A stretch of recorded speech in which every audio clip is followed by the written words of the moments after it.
Robert Stroud. In 1962, Hollywood released a movie that turned a convicted killer into America's favorite misunderstood genius. Burt Lancaster played him as a gentle, bird-loving loner locked away by a cruel system. Audiences loved it. Critics praised it. And almost none of it was true. Robert Stroud, the so-called Birdman of Alcatraz, never kept a single bird on Alcatraz. His own prison psychiatrist diagnosed him as a psychopath, and the guards who actually lived with him on that island said Lancaster owed them all an apology. Stroud's criminal record started in Alaska Territory in January of 1909, when the 18-year-old shot and killed a bartender named Charles Damer in Juneau. The dispute was over Damer beating Stroud's girlfriend, a woman named Kitty O'Brien. Because Alaska was federal territory, Stroud pleaded guilty to manslaughter in federal court and received 12 years at McNeil Island Penitentiary in Washington state.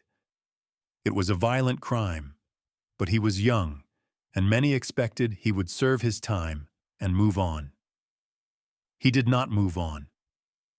On March 26, 1916, after being denied a visit from his brother, Stroud walked into the mess hall at Leavenworth Federal Penitentiary and stabbed guard Andrew Turner to death in front of roughly 1,100 inmates. The killing was witnessed by hundreds of men eating their midday meal. There was no question about what had happened or who had done it. Stroud was convicted of first-degree murder and sentenced to hang. His mother launched an aggressive appeals campaign that went all the way to the White House, and in April of 1920, President Woodrow Wilson commuted the sentence to life without parole. Stroud had killed 2 men by the age of 26, and he would never again be eligible for release. It was at Leavenworth, not Alcatraz, where Stroud built his reputation as the Birdman. After finding 3 injured sparrows in the prison yard following a storm in June of 1920, he began raising canaries in his cells, housing them in hand-built cages made from cigar boxes. Over the years, he kept nearly 300 birds and turned his cell into what amounted to a working aviary. He developed proprietary remedies he called Stroud's Specifics, published a book titled Diseases of Canaries in 1933, and followed it with a larger volume, Stroud's Digest on the Diseases of Birds, in 1943. For a man serving life without parole inside a federal cell, he had become a legitimate amateur ornithologist, and his work was taken seriously by researchers on the outside. His contributions to avian pathology were real. His reputation as a gentle soul was not. But the Bureau of Prisons eventually discovered he had been using his laboratory equipment to manufacture alcohol. On December 19, 1942, Stroud was transferred to Alcatraz, where birds were strictly prohibited. The Birdman would never see another bird. Stroud became inmate AZ-594. He spent 6 years in D-block segregation and 11 more in the prison hospital. And no, I'm not making that up. 17 years on the Rock, and the man famous for his birds never had access to a single one. The Alcatraz staff psychiatrist, Romney Ritchie, produced a clinical report in January of 1943 that described Stroud in blunt terms. The written diagnosis read, psychopathic personality of superior intelligence, IQ 112. A prior evaluation at Leavenworth had recorded an IQ of 116. Stroud was intelligent. He was also, by every clinical measure the system applied, dangerous. During the Battle of Alcatraz in May of 1946, when inmates Bernard Coy and Joseph Kretzer seized weapons and launched a 48-hour siege, Stroud actually helped protect other isolated inmates in D-block. He closed heavy steel doors on 6 isolation cells and shouted to guard Philip Bergen that no firearms had reached their block, begging for the bombardment to stop. It was one of the few genuinely selfless acts in his entire prison career. Stroud filed 24 pardon requests over the course of his incarceration. Every single one was denied. The 1962 film triggered renewed public pressure from citizens who had seen Lancaster's sympathetic portrayal, but FBI reports made clear the Bureau had no interest in releasing him. Fellow inmate Alvin Karpis later described in his memoir how the FBI's internal report on Stroud repeatedly cited his behavioral record and personal history as justification. In a conversation with Lancaster himself in February of 1963, Stroud reportedly pointed out that he was 73 years old and asked whether that answered any remaining questions about the danger he posed. He died of natural causes on November 21, 1963, at the Medical Center for Federal Prisoners in Springfield, Missouri. It was one day before the Kennedy assassination, and his death passed with almost no public notice. He had served 54 years in federal prison, 42 of them in solitary confinement. No inmate in the modern history of the federal system had spent more time in isolation. The man who found his body was Morton Sobel, a fellow former Alcatraz inmate and the only person willing to eat meals with Stroud at Springfield. Sobel would later confess, at the age of 91, to being a Soviet spy who had passed military secrets to the Russians alongside Julius Rosenberg. Stroud's suppressed memoir, written from inside his cell, did not see publication until 2014. Inmates and guards who knew him rejected the Hollywood version entirely. One Alcatraz veteran told reporters that Stroud was a vicious killer and that the movie was a fantasy. Thomas Gaddis's 1955 biography and the Lancaster film had created one of the most enduring myths in American prison history. The real Birdman died without ever seeing a free day as an adult. But if Stroud was the inmate Hollywood got wrong, the next man on this list is the one J. Edgar Hoover got wrong, or at least tried to spin. Because the arrest of Alvin Karpis is one of the most theatrical moments in FBI history, and almost nothing about the official version holds up. Alvin Karpis. On May 1, 1936, FBI Director J. Edgar Hoover personally arrested the last surviving public enemy number one in American history. At least, that was the story Hoover wanted everyone to believe. The reality, according to both Karpis and the FBI's own historian, was quite a bit less heroic. Alvin Karpis was born Albin Karpovicius in Montreal to Lithuanian immigrants and raised in Topeka, Kansas. He earned the nickname Creepy for his unsettling smile, and by his 20s, he had become one of the most prolific criminals of the Depression era. Alongside Fred Barker and his brother Arthur, known as Doc, Karpis led the Barker-Karpis gang through a string of kidnappings, bank robberies, and killings that terrorized the Midwest. The gang's two signature crimes were high-profile kidnappings in St. Paul, Minnesota. In June of 1933, they abducted brewer William Ham, Jr. and collected $100,000 in ransom. 7 months later, in January of 1934, they kidnapped banker Edward Bremer and demanded $200,000. Both operations were meticulously planned. The ransoms were paid, and the victims were released alive. But the gang's other work was far messier.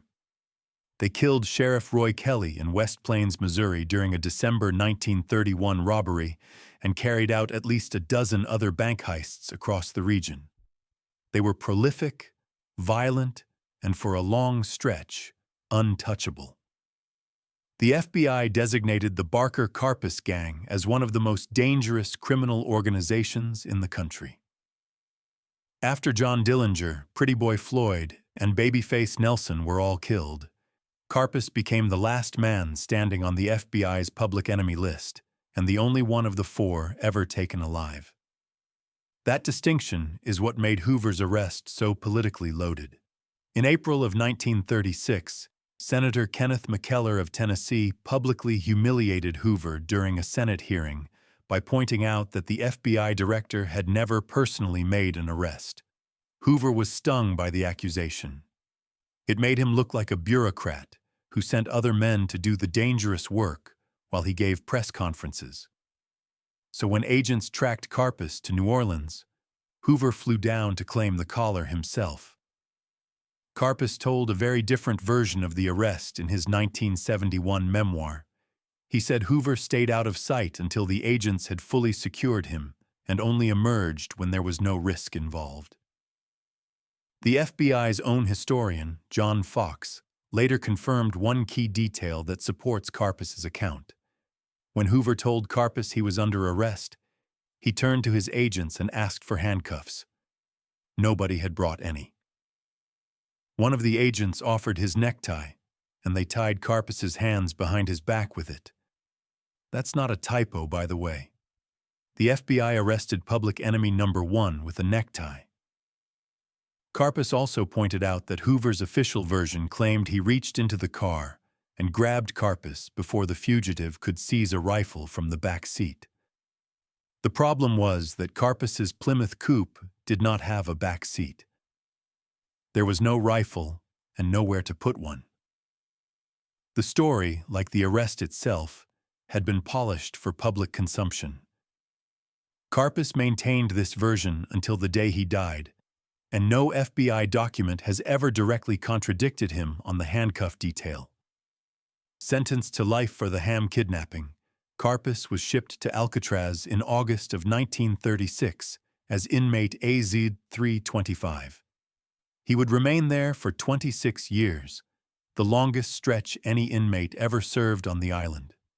He worked primarily in the bakery, had frequent run-ins with staff, and outlasted wardens, riots, and escape attempts that came and went around him. With a brief 6-month transfer to Leavenworth in 1958, Karpis logged more time on that rock than anyone before or since. He arrived when Franklin Roosevelt was president and did not leave until John Kennedy was in the White House.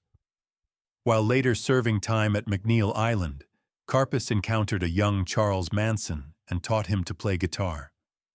Karpis later wrote that Manson was so lazy and shiftless that he doubted the kid would ever put in the time to actually learn. Considering what Manson went on to do, the guitar may have been the least of anyone's concerns. Karpis's parole was blocked for years, reportedly because of Hoover's personal interest in keeping him locked up. The arrest had been Hoover's personal triumph, and freeing Karpis would have undercut the legend.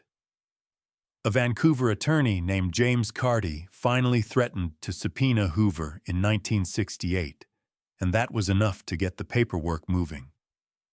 Karpis was paroled in 1969 and deported to Canada, though he initially had trouble proving his identity.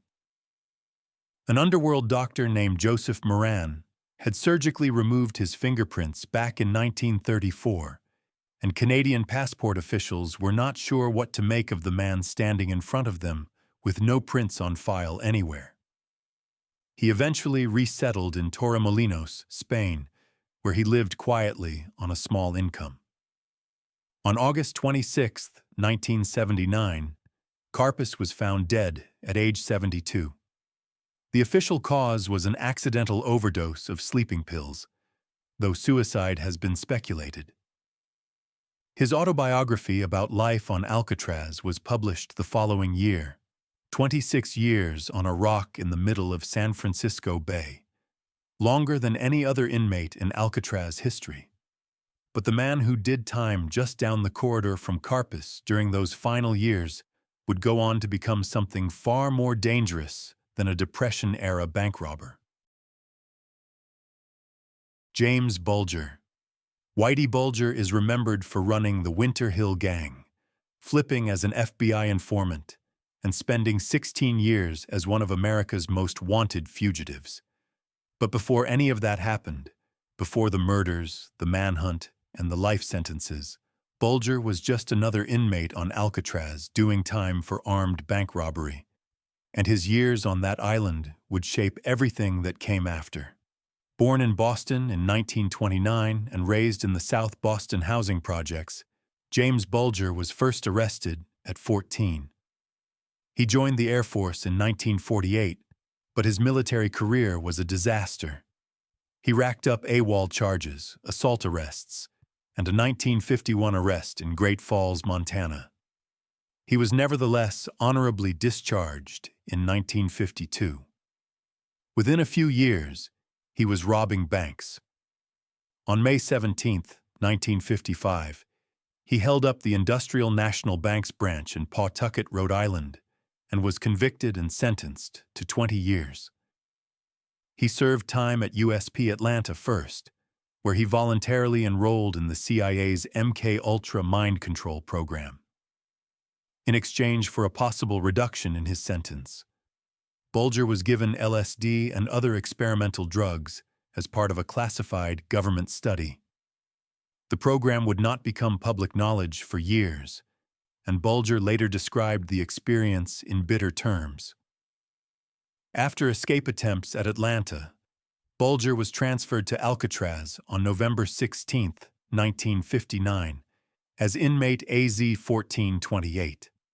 He held cell C-314 on the top tier of C block and cycled through work assignments including clothing issue, cell house maintenance, and laundry detail under Officer Bloomquist. During his maintenance assignment, he struck up a relationship with a new arrival named John Anglin, who showed up in October of 1960. The two worked together on the cell house detail, and Bulger became something of a mentor to the younger man. At the time, neither of them knew that Anglin and his brother were already being recruited into the most audacious escape plan the island had ever seen. This detail matters because of what happened on the night of June 11, 1962.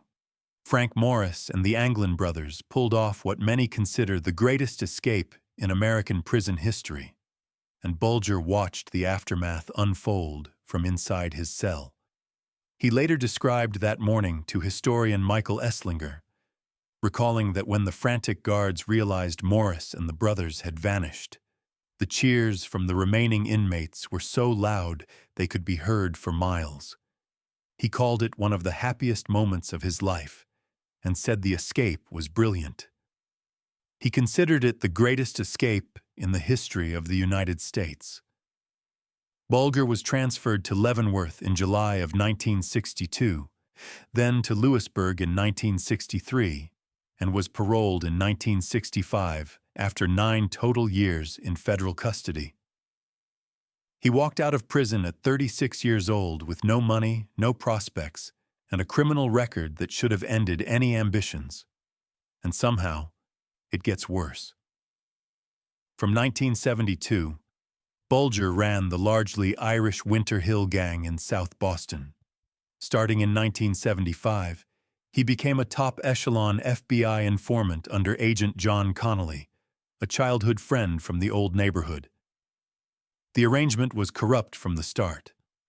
Bulger fed the FBI intelligence on the rival New England Mafia, helping the Bureau take down his competitors, while he ran drug trafficking, gambling, loan sharking, and extortion operations virtually unchecked.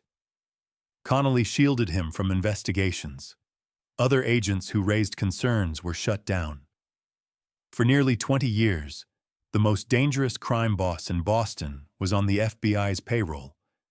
When a federal indictment came down in December of 1994, Connolly tipped Bulger off. He fled with his girlfriend Catherine Gregg in January of 1995 and disappeared.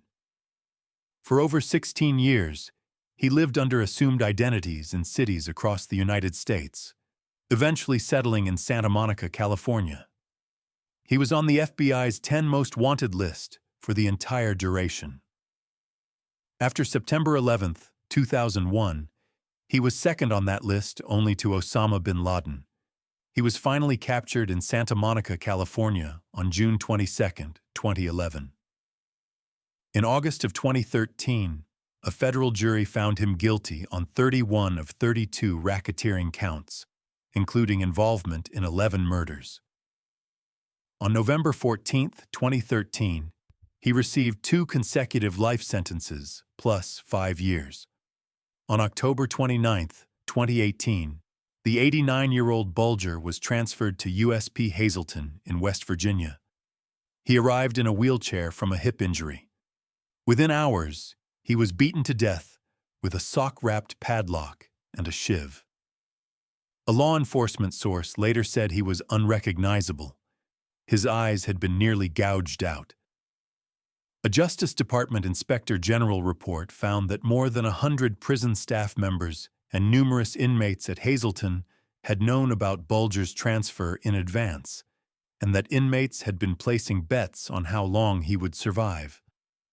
The transfer itself raised immediate questions about why an 89-year-old former informant with a long list of enemies was placed in a general population facility with known organized crime figures.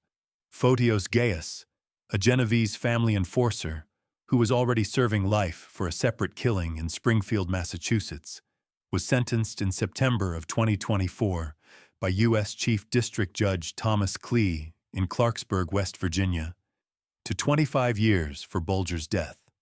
Paul DeCollegiero and lookout Sean McKinnon were also charged. Gaius had never been a made member of the mafia because he was Greek, not Italian, but he operated as an enforcer with a reputation for violence that preceded him through every facility he entered. Bulger's 3 years on Alcatraz were a footnote in his criminal career, but the escape he witnessed from behind those bars on that June night in 1962 was not a footnote at all. It remains the most famous prison break in American history, and the man who planned it had an IQ in the top 2%. Frank Morris. On the morning of June 12, 1962, guards at Alcatraz Federal Penitentiary conducted a routine head count and discovered 3 inmates missing from their cells. In each bed, tucked under the blankets, was a dummy head crafted from soap, toothpaste, toilet paper, and real human hair clipped from the prison barbershop. The heads were painted to look lifelike and positioned to fool the nighttime flashlight checks. It had worked. Frank Lee Morris was born at Gallinger Hospital in Washington, D.C. in 1926. He was orphaned by age 11 and raised in a revolving door of foster homes that never stuck. His first conviction came at 13. From that point forward, he was in and out of institutions for the rest of his young life. But Morris was no ordinary repeat offender. Prison records assessed his IQ at 133, placing him in the top 2% of the population. Intake staff labeled him a superior assignment risk, which was their clinical way of acknowledging he was smarter than most of the people guarding him. He had the mind of an engineer and the record of a career criminal, and that combination made him uniquely dangerous. After convictions for armed robbery, narcotics, and burglary across Florida, Georgia, and Louisiana, Morris received a 10-year sentence at the Louisiana State Penitentiary at Angola, one of the most notoriously harsh prisons in the country. In April of 1955, he escaped from Angola with another inmate named William Martin. He remained free for roughly a year before being rearrested in Kansas City in 1956 during a burglary. He was transferred to Alcatraz on January 18, 1960, as inmate AZ-1441. The Bureau of Prisons had run out of places to put him. Every facility that had tried to hold Frank Morris had failed. By December of 1961, Morris had recruited John and Clarence Anglin, 2 brothers he had first met at USP Atlanta, along with a 4th inmate named Alan West. The escape plan that followed would take roughly 6 months to execute. The planning took 6 months, and the engineering was built from almost nothing. Using spoons stolen from the dining hall and a drill improvised from a vacuum cleaner motor, they loosened the air vents at the rear of their B-block cells, carving through concrete night after night. Morris played the accordion in the evenings to mask the noise of the drilling. It was tedious, exhausting work, done in near-total darkness with improvised tools. Above the cell block, in a utility corridor that sat empty and unmonitored, they built a secret workshop. There, they constructed a raft from more than 50 stolen raincoats, stitched and sealed together with contact cement. They fashioned life vests, carved wooden paddles, and rigged a modified concertina as a bellows to inflate the raft once they reached the water. Everything they used was scavenged from inside the prison. Nothing was brought in from the outside. On the night of June 11th, Morris and the Anglin brothers placed their dummy heads in their beds, climbed through the widened ventilator shafts, and up through a smokestack to the roof. From there, they descended a kitchen vent pipe to the ground, scaled two 12-foot barbed wire fences, and launched from the northeast shore of the island into San Francisco Bay. The water temperature that night hovered around 50 degrees.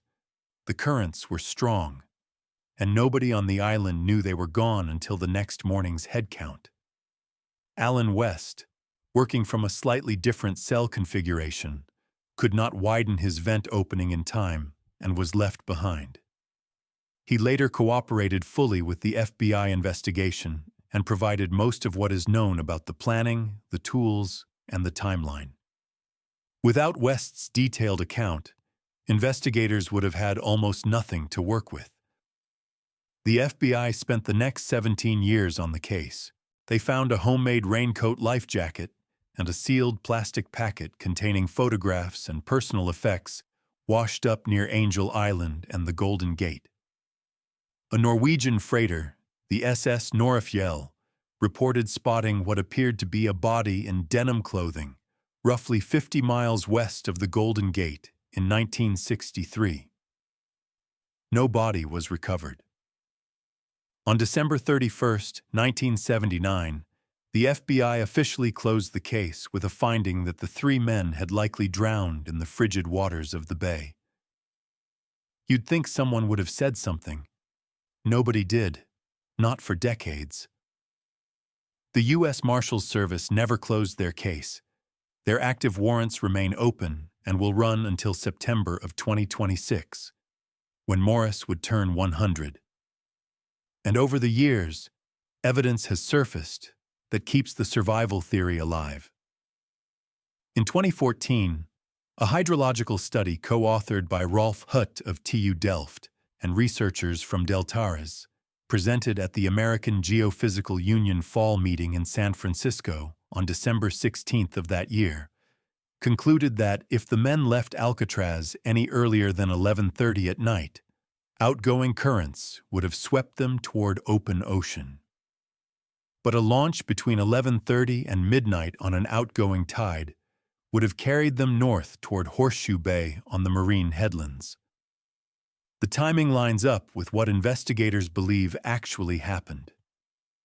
In November of 2025, MIT-trained YouTuber Mark Rober, alongside Johnny Harris and journalist Cleo Abram, recreated the escape using period-accurate materials. They departed Alcatraz at a comparable time on a comparable tide and reached a point near the Golden Gate Bridge, replicating earlier Mythbusters findings from 2003 and demonstrating that survival was physically plausible. Frank Morris either drowned in San Francisco Bay or pulled off the only successful escape from America's most secure federal prison. There is no middle ground. The FBI believes he is dead. The Marshals Service is not so sure. And the two men who went into that water with him were brothers who had been inseparable since they were boys picking fruit in rural Georgia. Their story is just as unresolved, and in some ways even stranger. John and Clarence Anglin. John and Clarence Anglin grew up picking fruit.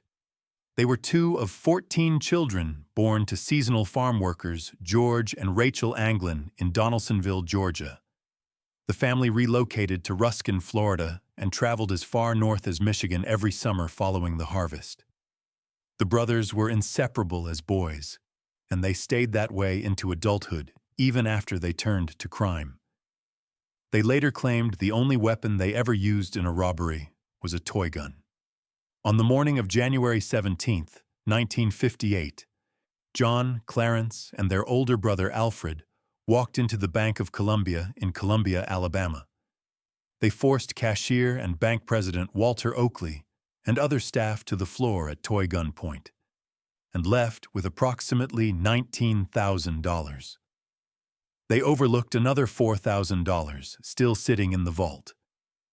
It was not the work of criminal masterminds. 5 days later, all three were arrested in Hamilton, Ohio.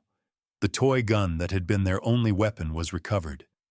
Federal bank robbery sentences ran 15 to 20 years. Houston County, Alabama added another 25 years in state time on top of that. The brothers served time at USP Atlanta, where they first met Frank Morris and Allen West.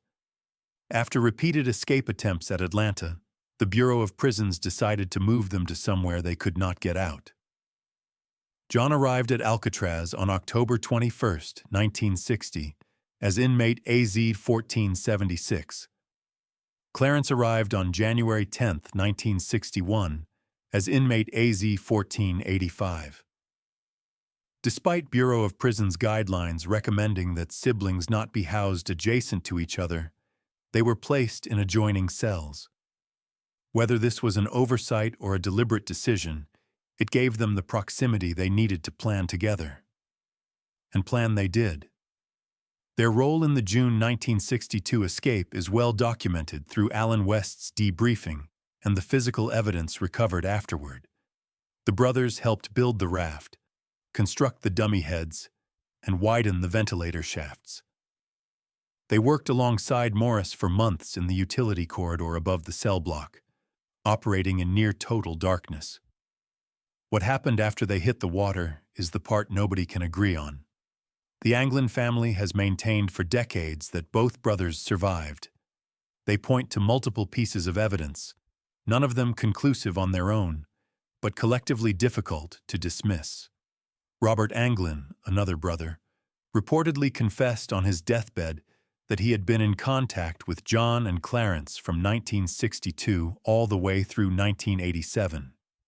That would mean the brothers lived undetected for a quarter of a century. A family friend named Fred Britzi, described by U.S. Marshals as a drug smuggler and a con man, gave the family an audio tape and a photograph he claimed to have taken of the brothers living in Rio de Janeiro, Brazil, in 1975. In 2015, for a History Channel special titled Alcatraz, Search for the Truth, forensic facial identification expert Michael Streed of Sketchcop Solutions examined the Brazil photograph and concluded that the men pictured were more than likely the Anglin brothers. Retired U.S. Marshal Art Roderick called it absolutely the best actionable lead the case had ever produced. Deputy U.S. Marshal Michael Dyke disputed the finding on measurement grounds, and Brizzi's widow later said her husband had never mentioned any encounter in Rio. The photograph remains unconfirmed. Then came the letter. In 2013, the San Francisco Police Department's Richmond Station received a handwritten letter postmarked from Southern California. The writer identified himself as John Anglin and stated that he had escaped from Alcatraz in June of 1962 with his brother Clarence and Frank Morris. He said he was 83 years old, in bad shape, and had cancer. He confirmed that all three of them had made it that night, but barely. The letter stated that Frank Morris died in 2008 and Clarence died in 2011. He offered to turn himself in to authorities in exchange for medical treatment and a sentence under 1 year. It was the most direct claim of survival the case had ever produced, and it sat in a police evidence room for years before anyone outside law enforcement saw it. The FBI laboratory ran a handwriting comparison against known samples. The result was inconclusive, meaning the handwriting was neither confirmed nor ruled out as John Anglin's. The U.S. Marshals publicly classified the letter as a likely hoax. It was not made public until January of 2018, when CBS San Francisco obtained and published it. By that point, the letter had sat in evidence for 5 years, without any public acknowledgement from law enforcement.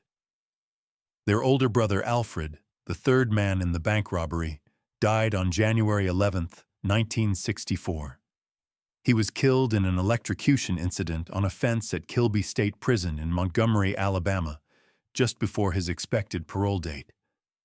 The timing struck the Anglin family as deeply suspicious. He was about to go free. The family pushed for answers for years, and an exhumation was eventually conducted, but the results showed no signs of physical abuse or foul play. Alfred was 31 years old. As of today, no confirmed remains of John or Clarence Anglin have ever been found. No confirmed death certificates exist. No body was recovered from San Francisco Bay that was ever matched to either brother. The U.S. Marshals Service warrants remain active. If John Anglin is still alive, he is 96 years old. If Clarence is still alive, he is 95. The FBI says they drowned. The family says they made it. The evidence says neither side can prove it. And until those warrants expire, the case of the Anglin brothers remains exactly where it has been for more than 60 years. Open. If you enjoy these videos, consider subscribing. It really helps to grow my channel. Henry Young. In 1995, a film called Murder in the First told the story of a young orphan who stole $5 to feed his sister, was locked away in a dungeon beneath Alcatraz for 3 years, tortured by a sadistic warden, and eventually killed another inmate because the system had broken him beyond repair. Kevin Bacon starred. Christian Slater played his lawyer. The movie was marketed as a true story. It was not a true story. Almost every detail in that film was fabricated, and the real Henry Young was nothing like the character Hollywood invented for him. The actual Henry Young was a bank robber, a hostage taker, and a convicted killer before he ever set foot on Alcatraz. In 1933, he was convicted of murder in Washington state and served time at the state penitentiary in Walla Walla. After his release in October of 1934, he immediately murdered a bakery clerk during a $10 robbery in Everett, Washington. He later admitted to this killing on the witness stand without showing any particular remorse. He was captured in November after another robbery, and federal judge Stanley Webster, along with U.S. Attorney Simpson, described Young as the worst and most dangerous criminal they had ever encountered, a man who would not hesitate to kill anyone who crossed his path. He received 20 years at McNeil Island and was transferred to Alcatraz as inmate AZ-244. On January 13, 1939, Young joined an escape attempt that would end in gunfire on the western shoreline of the island. He, along with Rufus McCain, Arthur Barker, known as Doc, Dale Stamphill, and William Martin, sawed through their isolation block bars using smuggled tools and made it to the water's edge under cover of San Francisco's thick winter fog. McCain admitted he could not swim, and Barker refused to leave him behind. They tried to build a raft from driftwood while the others waited. When the fog cleared, guards spotted them on the rocks. Martin, Young, and McCain surrendered without resistance. Barker and Stamphill were shot trying to run. Barker died of his wounds the following day. He was the last of the Barker brothers.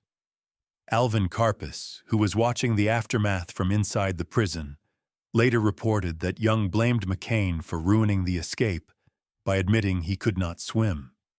That grudge, born on a freezing shoreline in January, would fester for almost 2 years.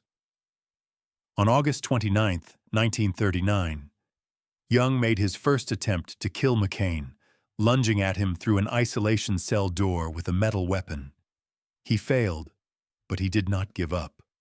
On December 3, 1940, Young left his furniture shop assignment in the Industries building, ran downstairs to the tailoring shop, and stabbed McCain in the abdomen with a sharpened wooden spoon.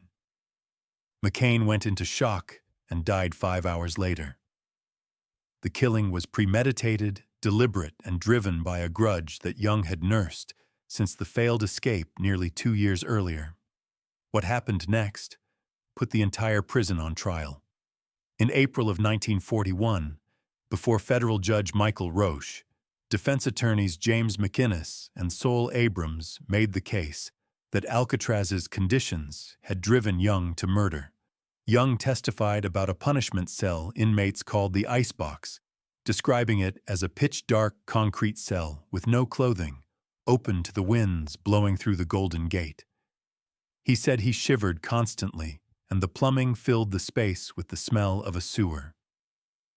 23 other inmates testified to similar brutality. The jury was moved. They acquitted Young of first-degree murder and convicted him of involuntary manslaughter, then issued a written statement declaring that conditions at Alcatraz were unbelievably cruel and inhuman. It was a direct rebuke of the federal prison system, delivered in open court, and it made national news.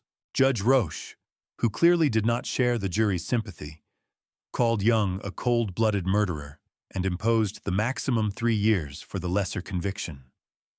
Bureau of Prisons. Director James Bennett responded publicly on May 1, 1941, issuing a defense of the institution and citing the earlier assessments from Judge Webster and the U.S. Attorney who had called Young the most dangerous man they had ever handled. The jury's verdict stood, but the Bureau made sure the public knew who Young really was. Young remained at Alcatraz until 1948, continuing to set fires in his cell, threaten guards, and stab other inmates. He was a management problem that never resolved itself. He was transferred to the Springfield Medical Center for federal prisoners, then sent to the Washington State Penitentiary at Walla Walla in 1954 to begin serving his life sentence for the 1933 murder. He was released in 1972 at the age of 61 and immediately vanished. He jumped parole and was never located. He had already appeared as number 258 on the FBI's 10 Most Wanted list in September of 1967 during an earlier absconding. His whereabouts after 1972 are completely unknown. Whether he is alive or dead, nobody can say for certain. The 1995 film that bore his name turned a violent, calculating repeat murderer into a sympathetic victim. Young was not an orphan teenager. He was not imprisoned for stealing $5. He was not tortured in a dungeon. No guard ever slashed his Achilles tendon. He did not kill McCain in the mess hall upon release from isolation. He killed him in the Industries building, more than a year after returning to general population. And he did not die at Alcatraz, scrawling the word victory on a wall. He lived until at least 1972, walked out of prison, and disappeared.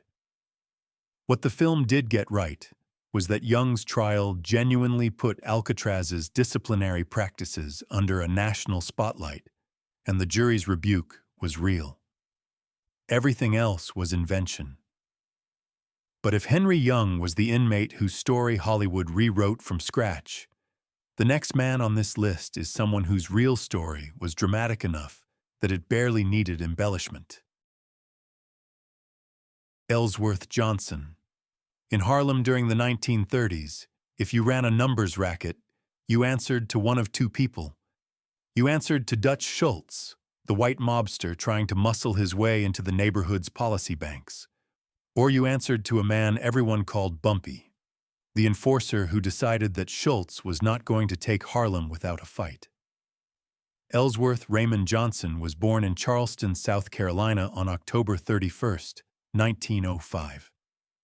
The nickname came from a bump on the back of his head.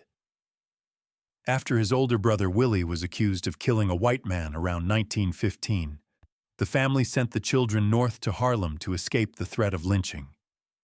Johnson grew up sharp-tempered and unwilling to defer to anyone, qualities that earned him respect on the streets and repeated stretches in state prison through his 20s.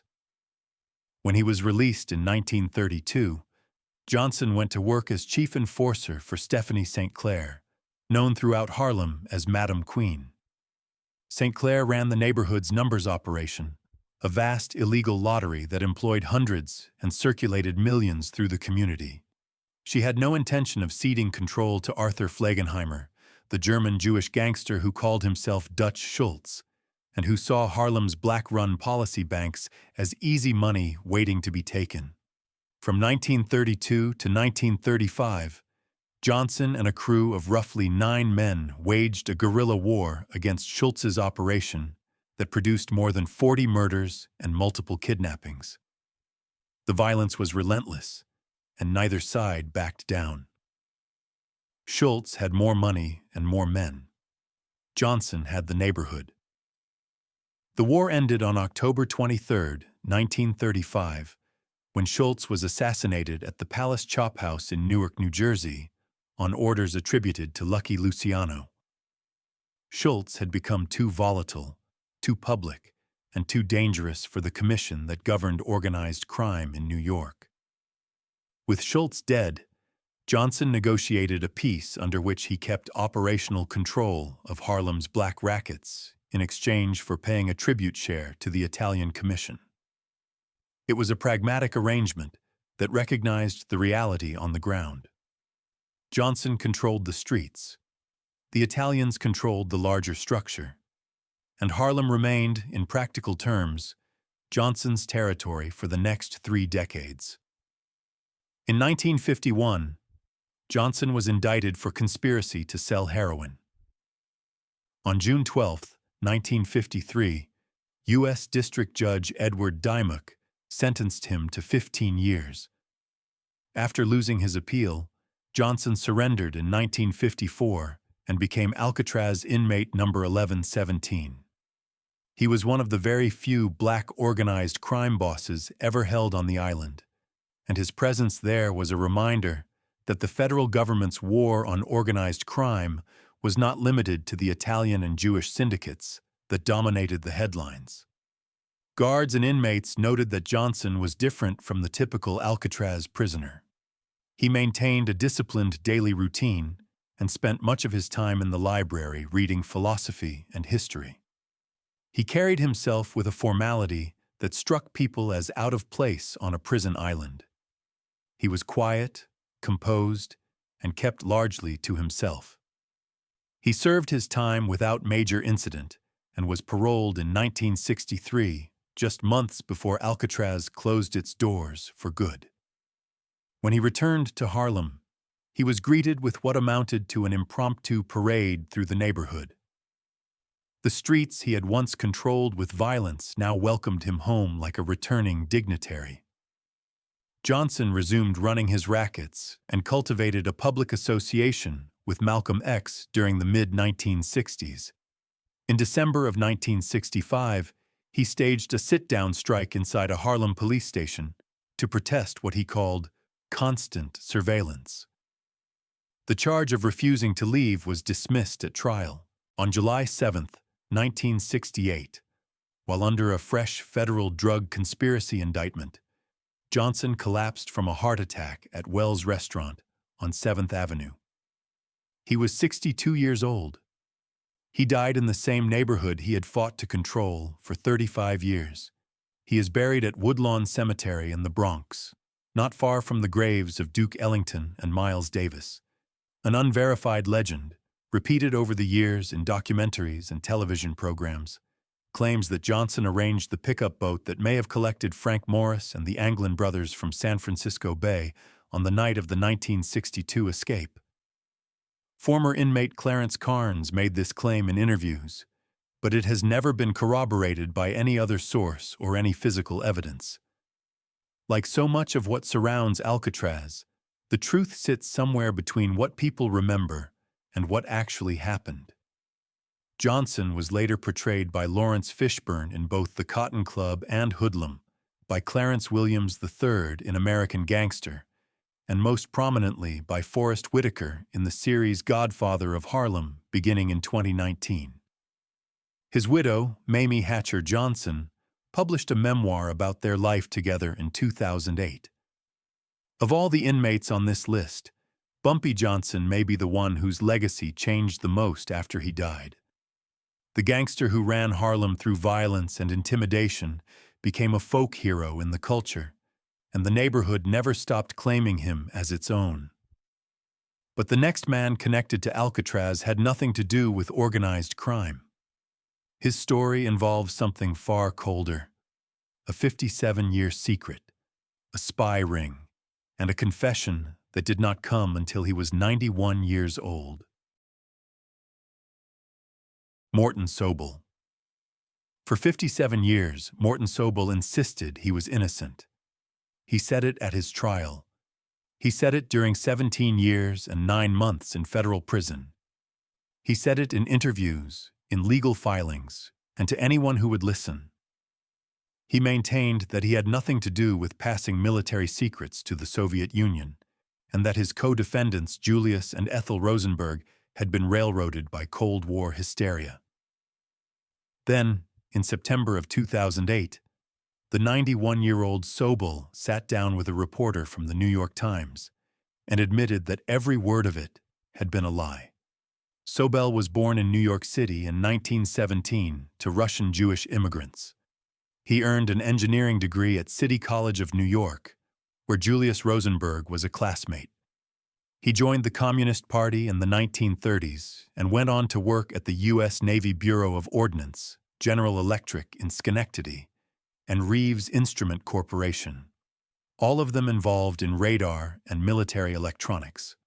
According to Soviet intelligence officer Alexander Feklisov, Sobel was recruited as an asset in the summer of 1944. Rosenberg told a fellow recruit named Max Elicher that same year that Sobel was also helping with the operation.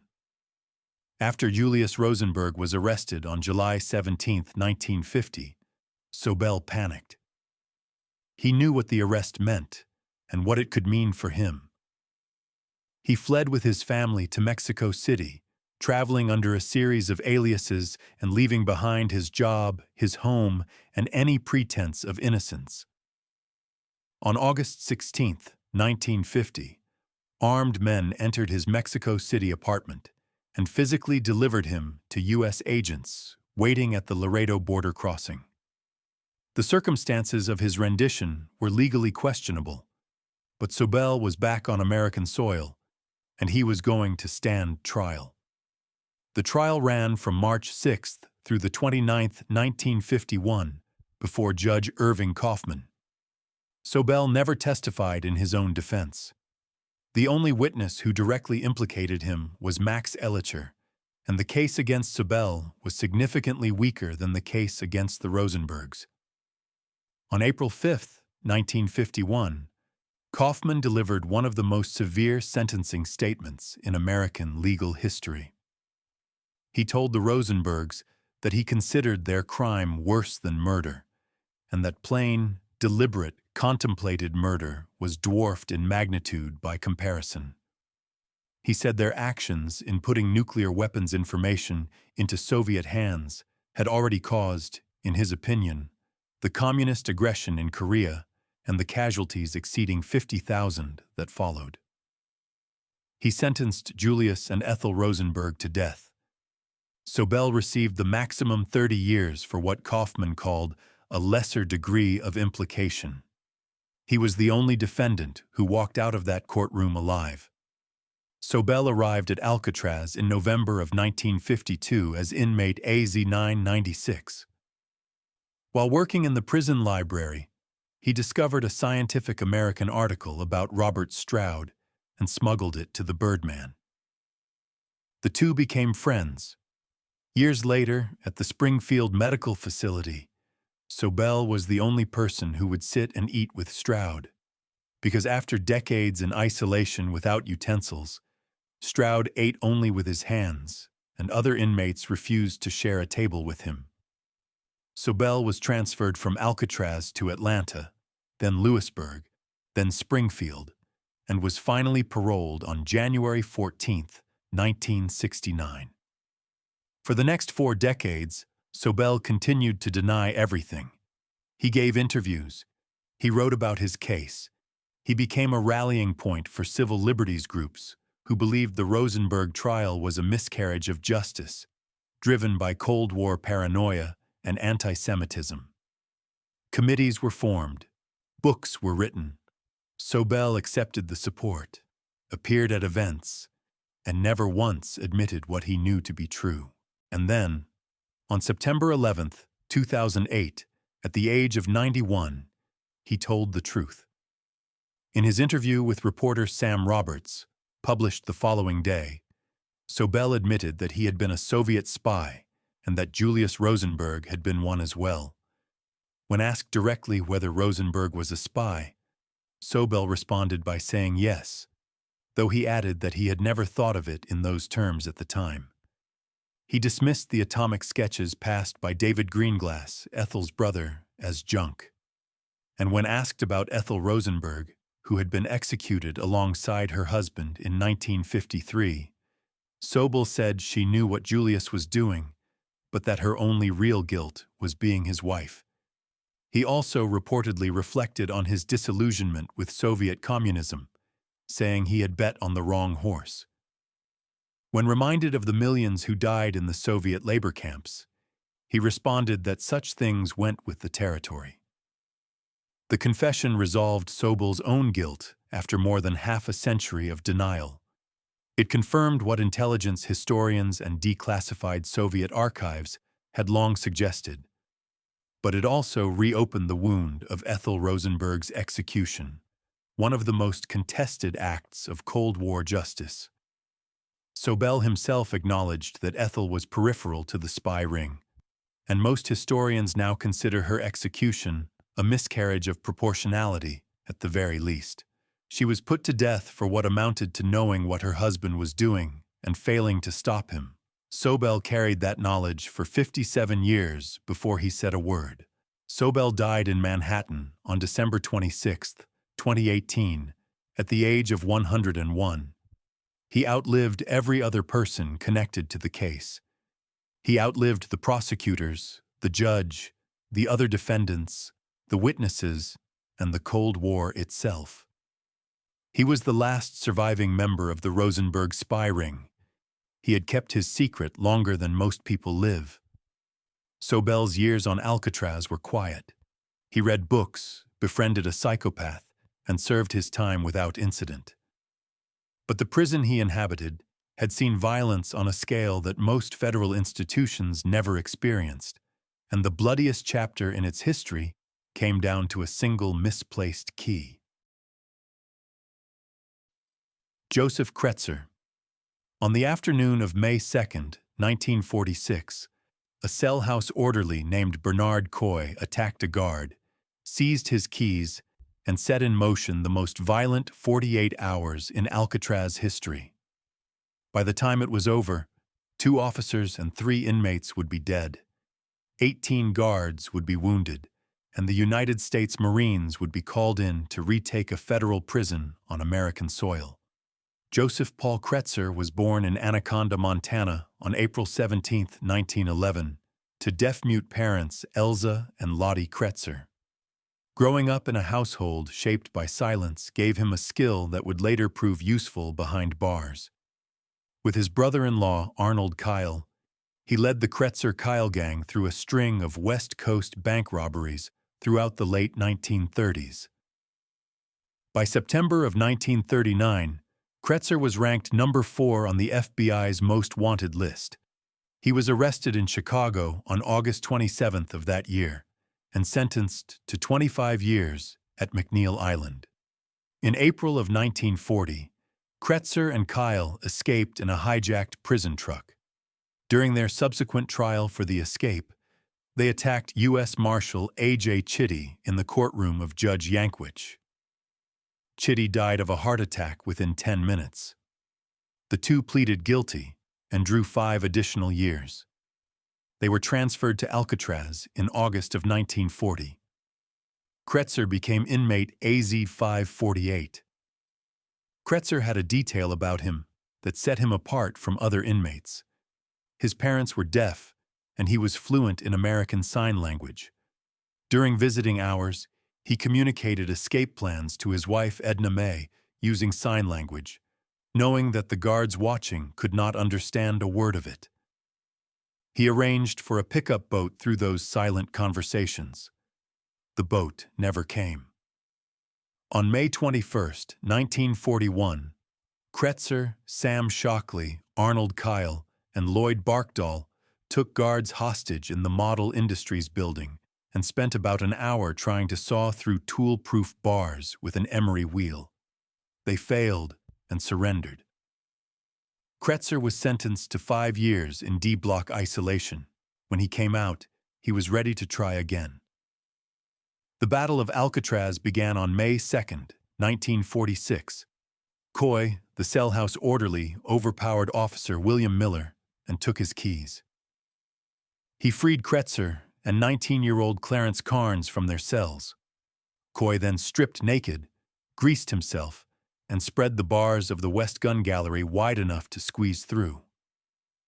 He overpowered Officer Bert Birch inside and seized a Springfield rifle and a .45 caliber pistol, which he tossed down to Kretzer. For a brief window, the inmates held 9 guards hostage in cells C403 and C404 and controlled the weapons needed to fight their way out. They had the guns. They had the hostages. They had the manpower. There was one problem. The entire plan depended on Key 107, which opened the yard door and was their only path to the water and to freedom. Officer William Miller, in the moments before being fully subdued, had taken Key 107 off his ring and hidden it in the toilet of his cell. It was the single most consequential act of the entire siege. Without that key, there was no escape. And without an escape, the inmates were trapped inside a cell house with hostages, weapons, and no way out. When Kretzer realized the key was gone, he reportedly said that San Francisco was just as far away as it had ever been.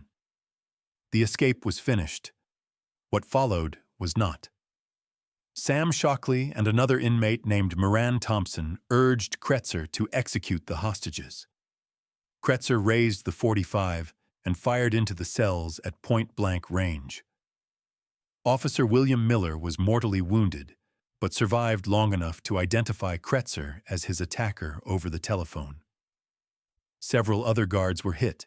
When Warden James Johnston called the cell house and would accept nothing short of full surrender, Kretzer reportedly said he would never be taken alive. The siege lasted 48 hours. Marines from Treasure Island were brought in to assist, which was itself an extraordinary measure. They hurled grenades and demolition charges into the utility corridor, where the inmates had barricaded themselves. The explosions echoed across the bay. Residents of San Francisco could hear the gunfire from the shore. At 9:40 on the morning of May 4th, officers entered the corridor and found 3 bodies. Bernard Coy, Marvin Hubbard, and Joseph Kretzer were all dead, killed by guard fire or possibly, in Kretzer's case, by his own hand. 2 officers died in the battle. William Miller, who had hidden the key that stopped the escape, succumbed to his wounds after identifying Kretzer as the man who shot him. Senior Officer Harold Stites was killed by friendly fire during the final assault.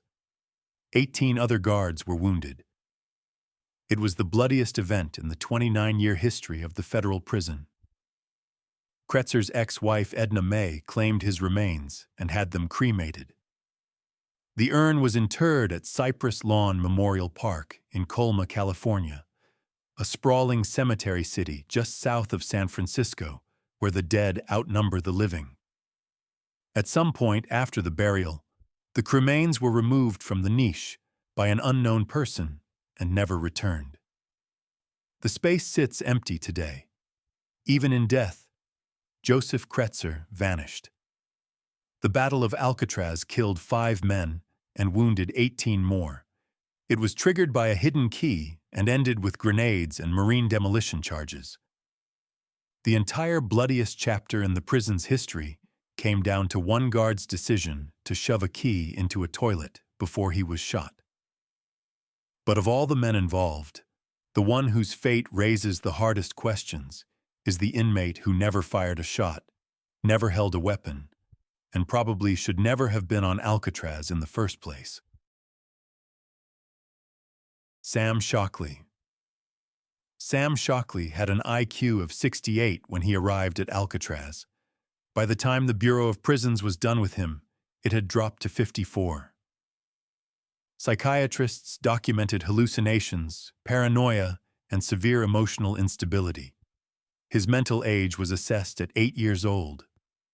Rather than transfer him to a psychiatric facility, the federal government sent him to the most secure prison in the country and locked him in isolation. Then, after the Battle of Alcatraz, they executed him. Shockley was born on January 12, 1909, in Cerro Gordo, in Caney Township, Little River County, Arkansas, to a sharecropper named Richard Shockley. He suffered serious burns as a young child and lost his mother at the age of 7. With no family capable of raising him, he left home as a boy and drifted through the rural South for years with no formal education, no stable home, and no one looking out for him. By the time the federal system got its hands on him, he was already deeply damaged. On March 15, 1938, Shockley and a man named Frank Hyde robbed the Bank of Paoli in Oklahoma, taking $947 and abducting bank cashier Bryant Stewart during their getaway. He was convicted of bank robbery and kidnapping and received a life sentence. He arrived at Leavenworth on June 2, 1938. Leavenworth psychiatrists assessed him immediately. The results were stark.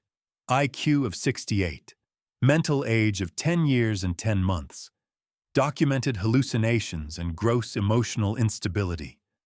The appropriate placement would have been the Springfield Medical Center, which handled federal prisoners with psychiatric conditions.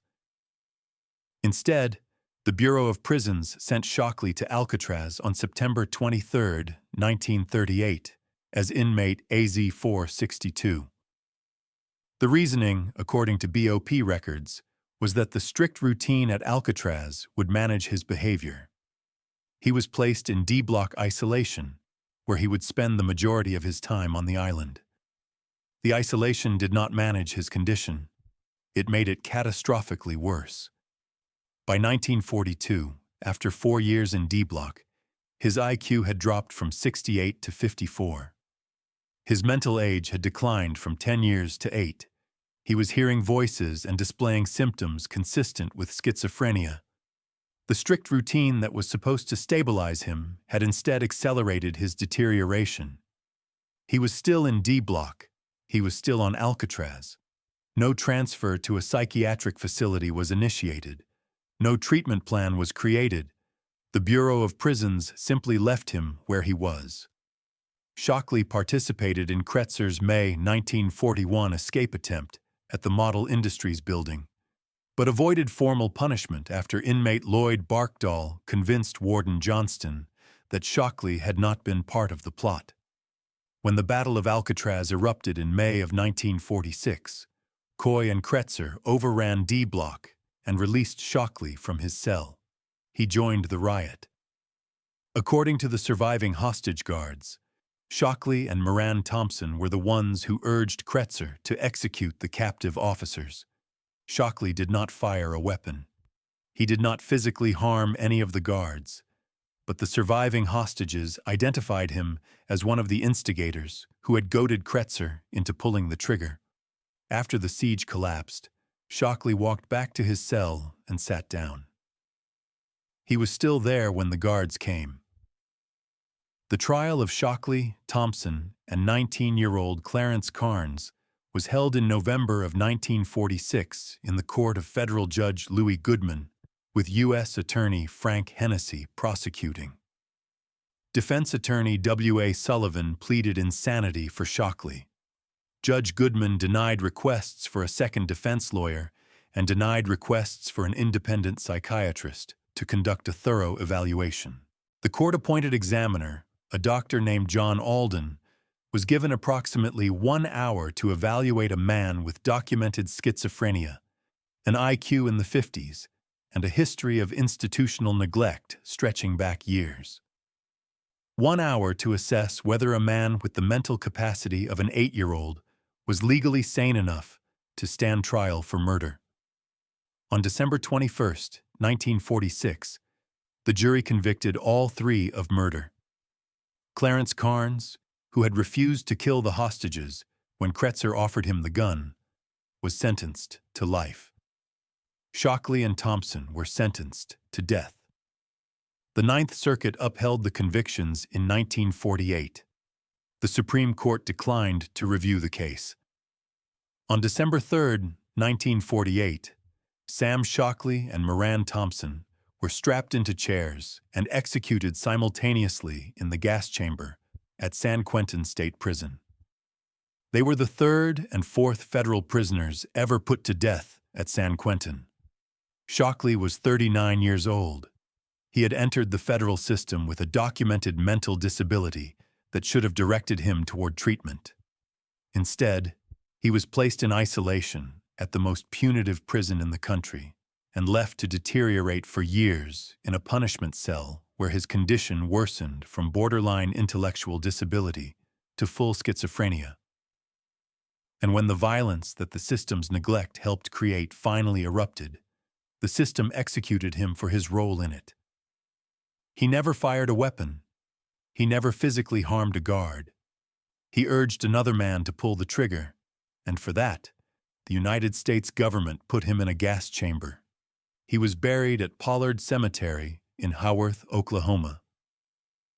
The grave is unmarked. Thanks for watching. Click here to see our next video.